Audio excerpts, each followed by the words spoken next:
Mr. Heideman, could you state for the recording what war and branch of service you served in? World War II, and I was in the Air Force. I served overseas in the 8th Air Force. And what was your rank? My ending rank was Lieutenant Colonel.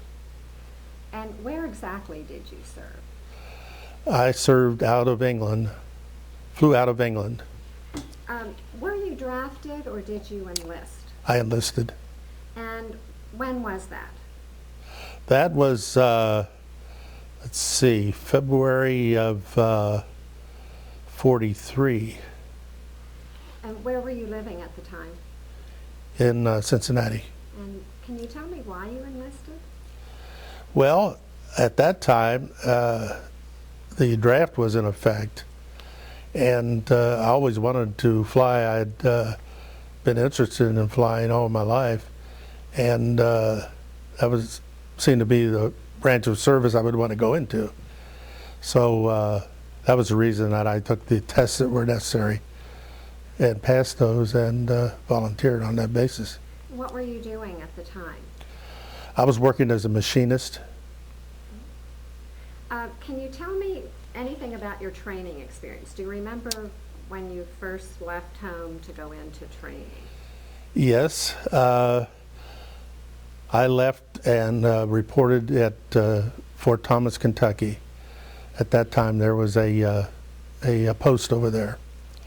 And I might mention a little side effect there.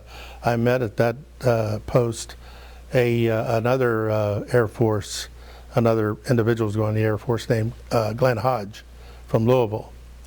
And we went through our entire training together. We flew on each other's wings when we were in combat, and we were together until we were both, came back and were separated. And his family and our family became very good friends.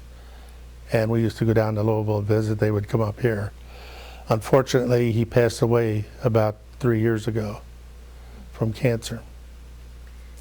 Do you have any recollections of your instructors during that time? Was it difficult, the training? At times. It was? Yeah. Can you tell me? Do you want any humorous things? Definitely. One I thought was maybe not so humorous, but interesting, was when I was flying the open cockpit PT-17. They had called a big meeting that morning, and the commander said that people were down chasing cows. That's big cow country down in Arcadia, Florida. And somebody had even gone down and touched the wheels on the top of a car, and it happened to be the commander's wife in the car. So he said anybody that was proved that they were doing this kind of a thing, they were going to be washed out immediately. Well, the next day I had a check with an Air Force lieutenant, just a check ride to see how I'm progressing. So we go through several maneuvers, and he says, "How good are you at keeping secrets?" I said, I guess I'm okay." He said, "See those cows down there?" He says, "I want to go down and chase them." So here's the instructor with the student. The thing I was worried about, the airplane was checked out to me. And I thought, what's going to happen if, something develops here, but nothing happened. But I thought that was a little strange or interesting. How long were you in training? I went in, February 43, and I graduated from twin engine pilot school in Albany, Georgia in May 23rd of 44. And then what happened? Well, then I went into transition into the B-24, picked up a crew, and I didn't fly to England. I went on a boat, the Ile-de-France, and was stationed there at a base called Old Buckenham in England, and that's where I flew my missions from. Did you get seasick on the way over? Was that No. an ordeal? No. No. How many were in your crew? 10. 10? And what was your rank at that point? When I first went over, I was second lieutenant. Okay. So you did all of your flying from England? Is that where you were based? Called combat flying, yes. Do you remember arriving there, what your feelings were like?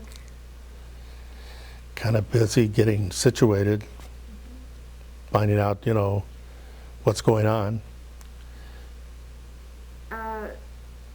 What impressed you most? Did anything impress you most about when you landed and were in England? Was it different? Did you find things different or impressive about it? Well, at that time, food wasn't really plentiful. I'm trying to think of the vegetable that we had, and I can't think of the name of it now, but potatoes and that type of thing. We didn't have anything like steaks or any fancy food. For breakfast, it was usually, roast beef on toast or powdered eggs, that type of thing. And no milk. That's the thing I missed the most, no milk. So maybe that's an early impression. What exactly was your job assignment? What were you doing over there? Pilot. Pilot, and what planes were you in? What plane did you fly in? The B-24 Liberator. And that was a bomber? Yes. Correct? 4-engine bomber. Okay. Did you have any flying experience before all of your training and everything, or was that really the very first time you had been in an airplane? No, I had been in an airplane before. Leonard Michael out in Mainville had a 4-seater Waco, and I used to go out there and when I was still in high school and sell tickets to people to get them, on the plane for a ride. And my pay, that was during the Depression, my pay was a free ride at the end of the day. How many missions did you fly totally? 28 when the war ended. And how long approximately was each mission? On the average, they were anywhere from 6 hours to 9.5 hours.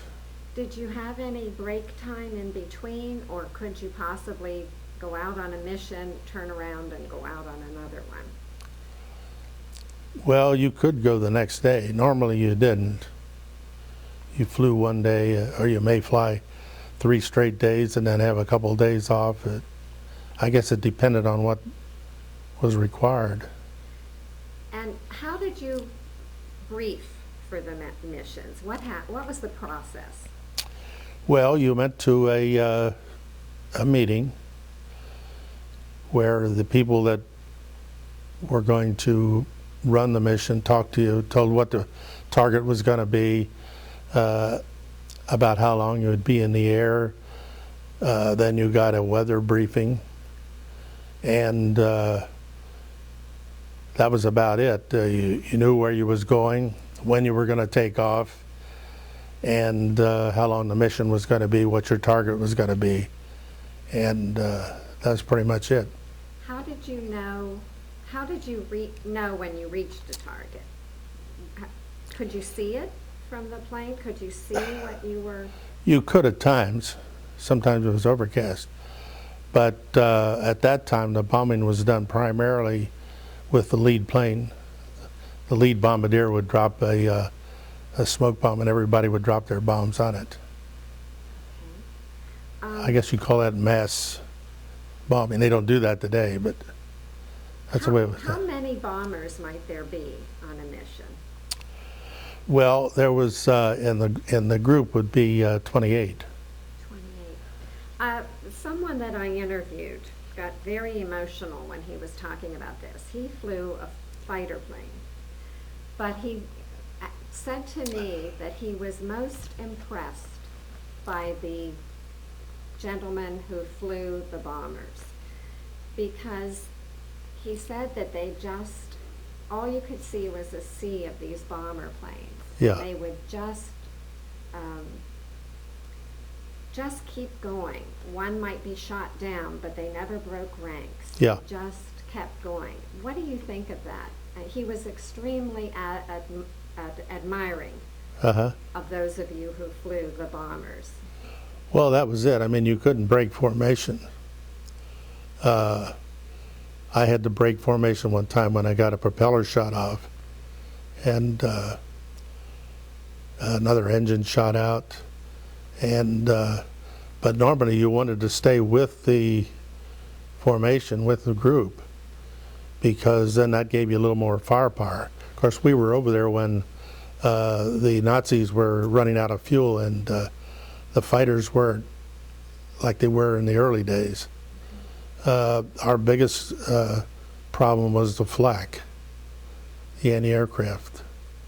Now we would use a little bit of evasive action. We would make turns, or we would drop altitude, or we would gain altitude until you got what they call the IP, which is actually the initial point. From there into the target, you had to stay straight and level, and you couldn't to take any evasive action at all. And I suppose that at the time we didn't think about what our job was compared to the fighters, but when I had to, because of problems, had to leave the formation, I was glad to see a couple of 51s come up and ride with me, because I knew I was protected a little bit. In something I read, they said that so many bombs were dropped that they could almost feel the heat rising from the targets. Did you experience anything like that? Not specifically heat, but I know on a couple of missions, I think we dropped bombs on munition dumps or something, and there was an upheaval, pushed the plane up. Oh, wow. And we were then about 18,000 feet, I guess.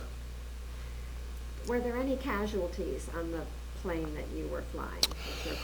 I had one radio operator got a piece of flak through his calf down here, and the plane on my right wing got blown up. It was on his first mission, and a lot of that debris from his plane hit our plane too.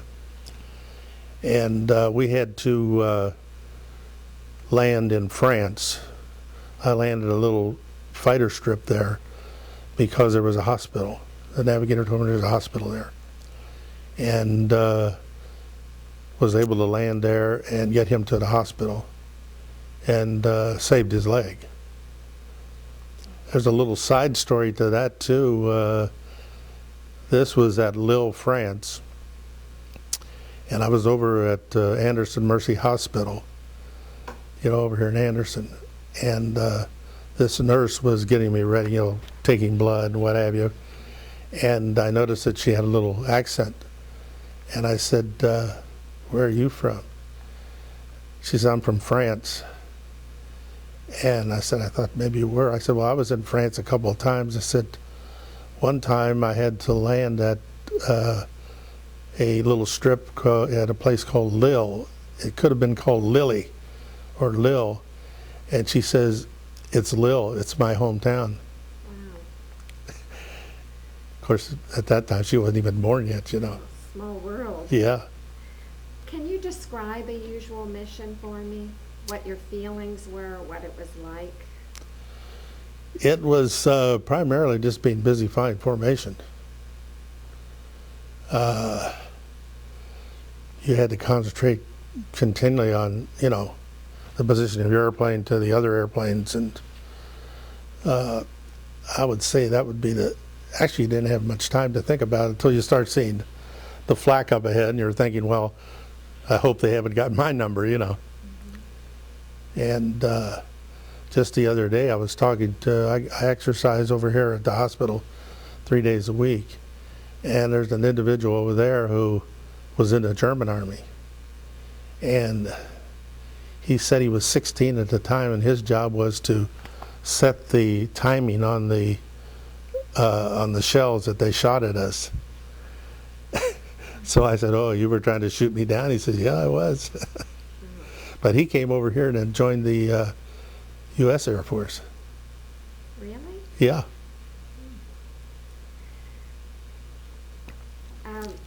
Was your 21st mission different from your first mission? Did you become inured to it, or was it pretty much the same throughout?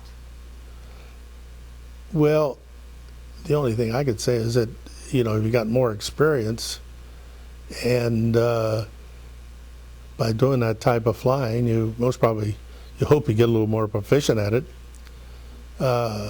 As far as what the objective was and the type of flying and all that, I don't think there was a lot of difference. Now, on the first 2 flights, they had somebody go with you just to be sure you had to find the squadron and the group where you were going to fly over the territory with. And he sort of, gave you some information, what to do and how to do it, that sort of thing. After that, you were on your own. How could you tell your mission was successful? Did you know right away, or did you have to wait for a report or something? Usually you didn't get a report on it until you got back.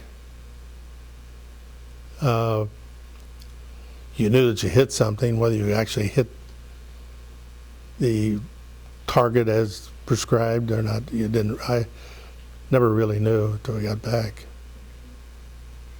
What do you consider your most significant achievement during that time? Just being able to, you mean in combat, you mean? Being able to get in there and do the job. And can you tell me a couple of memorable moments, something that's outstanding for you in your mind about that time? Yes, I could think of one.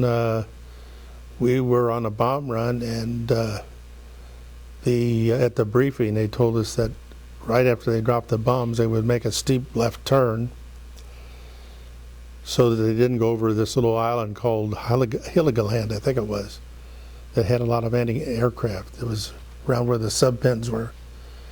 And after the bombs were dropped, I tried to make the turn with the squadron, and I couldn't do it. So had the engineer check to see what he thought was going on. The controls were like locked. Well, here one of the 500-pound bombs had gone down and wedged between the fuselage and the rudder cables. So the engineer and the radio operator had to get out there, and they couldn't use their parachutes because they had to get down and, pull that thing out of there.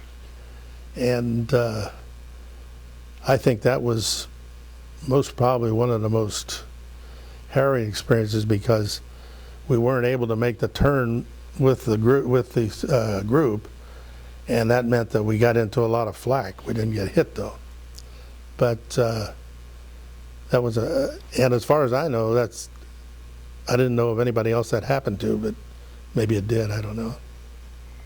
How did you stay in touch with your family and friends during this time? What they call it, just mail. And how often would you hear from people at home? Oh, get letters. Most probably I'd get one every couple of weeks. Is there anything you missed, an object or anything that you missed the most when you were over there that you couldn't get? Well, I missed my wife. Oh, you were married at Yeah. the time? Yeah. Okay. Were you married before you went into the service? Yes. Okay. Did you have ample supplies? As far as I knew, we did. We didn't have good heating facilities. In fact, we tried to cut down a tree in England one time, and we were stopped. They said that's illegal. You can't. And it was a dead tree. To build a fire? Yeah, to build a fire. We used to bribe the people down in the where they kept the bombs to give us some of the casings that they came in. you could cut those up and burn them.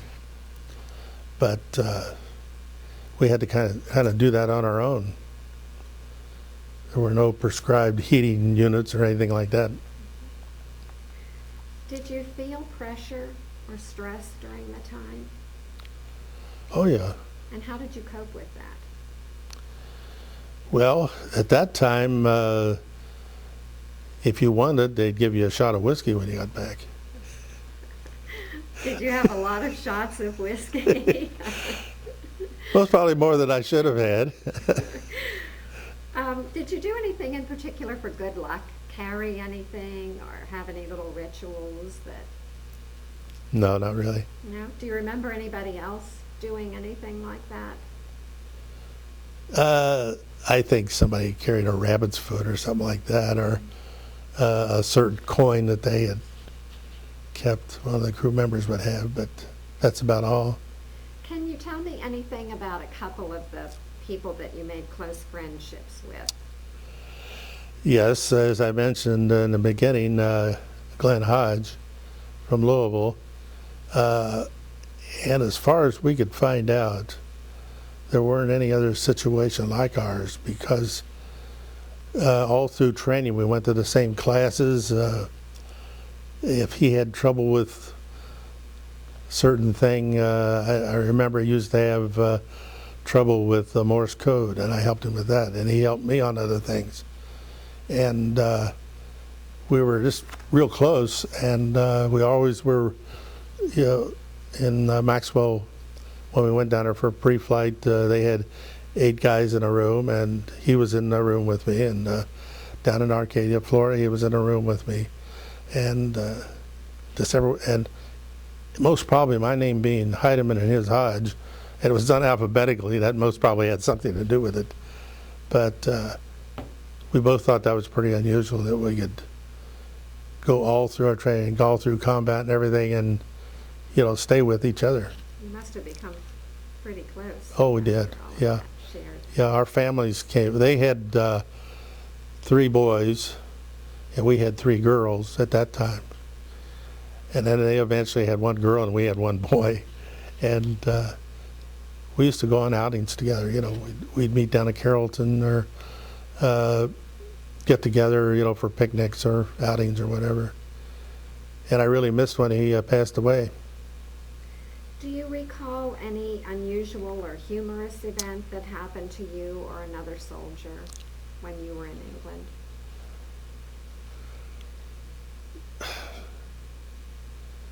No, I can't think of anything humorous. Did you play pranks on each other to kind of let off steam or anything like that? I don't think so. And what did you do in your spare time to entertain yourselves? Well, we'd go into town, and there was, you know, places you could go there. Most, you know, it was a place where you could get beer and that type of thing, you know. In our hut, we had one, I think he was a navigator, who played a violin. And a lot of times in the evening he would play the violin for us, which is a little different. You mentioned in the pre-interview something about Jimmy Stewart and the name on your plane. Yes. Could you talk about that a little bit, please?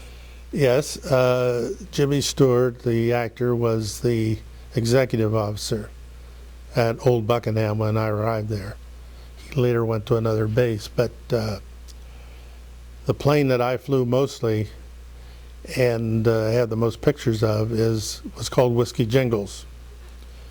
And I gave talks to several different clubs, and they wanted to know what that Whiskey Jingles meant, and I didn't know. But then later I found out, I read in a magazine, and also somebody else found some information for me, that the way this plane got the name Whiskey Jingles was that Jimmy Stewart, the actor, flew that to Ireland to pick up some whiskey for the base.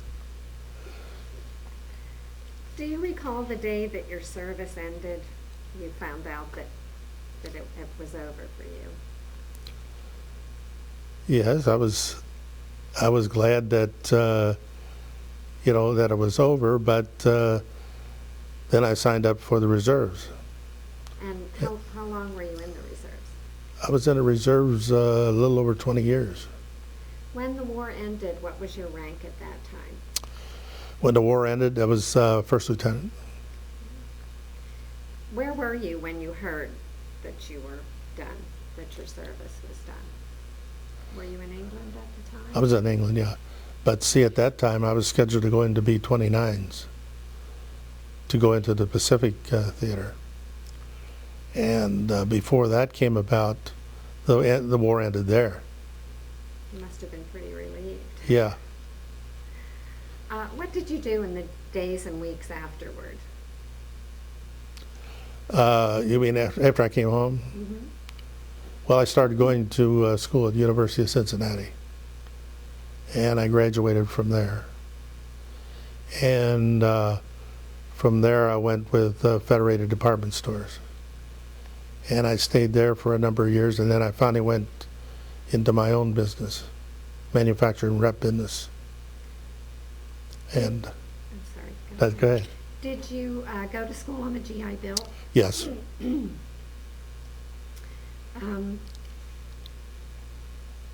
So what exactly was your career? You said you were in retailing. What did you do?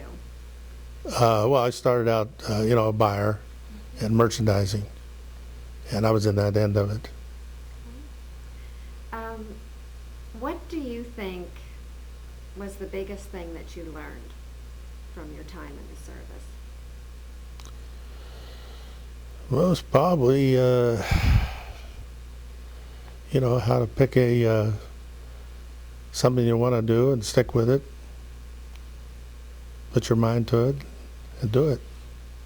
Is there anything that we haven't covered in this interview that you'd like to talk about? I don't know. Do you want another humorous story? Sure. This goes back to training. And I don't know whether I should mention this captain's name or not, who was the CO there. But we were scheduled to do night flight. Now, we were flying what they call the BT-13, which everybody knew as the Volti vibrator, because it was all steel, all metal. And when you stalled it, it just rattled and, made that kind of a noise. But we were scheduled to go out to this auxiliary field and to do some night landings and what have you. And the way they did it, they gave you an altitude and you flew, and then they called you into another altitude, and finally you get down and you'd shoot some landings. Well, the word came over the radio that they were going to start landing all the planes, starting to bob. So I didn't know what was going on. I don't think anybody else did. But I finally got down and got out of the plane, and somebody told me, said, well, you got to get over there in that line at attention. So what's going on? Well, to make a long story short, what they did when they went out to the auxiliary field, they packed sandwiches and drinks, coffee and what have you. And they were supposed to have two sandwiches rather, for everybody there. And when the CO went to get his sandwich, there was no sandwiches left. So he called everybody in, and he had you at attention. He called and said, "Mister, how many sandwiches did you have?" If you said more than two, you had to take one pays back. What happened to the ones that ate more than two sandwiches, I never found out. But Oh, I want to thank you very much. It's been an honor to interview you. Thank you for donating your time for this project. okay, It's been a pleasure. thank you.